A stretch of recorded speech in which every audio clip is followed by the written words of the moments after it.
রাসূল সাল্লাল্লাহু আলাইহি সাল্লাম বলছেন, ইজা দাখালা আহাদুকুমুল মসজিদ ফালা ইয়াজলিস হাত্তা ইউসাল্লিয়া রাকাতাইনি, যে যখন কোনো ব্যক্তি মসজিদে প্রবেশ করে সে যেন 2 রাকাত সালাত আদায় না করা পর্যন্ত না বসে, 2 রাকাত সালাত আদায় করবে তারপর বসবে। এটা মুহাম্মদ সাল্লাল্লাহু আলাইহি সাল্লাম বলছেন। কিন্তু এই আমলটা আমরা অধিকাংশ মানুষ করি না, এমনিতেই বসে যাই। আর আপনার সৎসঙ্গে স্বর্গবাস আর অসৎ স্বর্গে সর্বনাশ। আশেপাশে সবাই অনেক জায়গায় রয়েছে হানাফি পরিবেশ, বাজারঘাট ও আরও অন্যান্য পরিবেশগুলো, ওগুলোর সাথে সংমিশ্রণে আমরা এই সুন্নাহ পদ্ধতিতে আমলগুলো ভুলে যাই।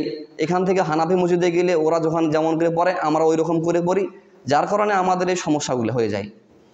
তো কোনো ব্যক্তি মসজিদে এসে সরাসরি বসতে পারে না, 2 রাকাত সালাত পড়তে হবে। এটা মুহাম্মদ সাল্লাল্লাহু আলাইহি ওয়াসাল্লামের নিয়ম, এটা মসজিদের হক। পাশাপাশি আরেকটি বিষয় হচ্ছে যে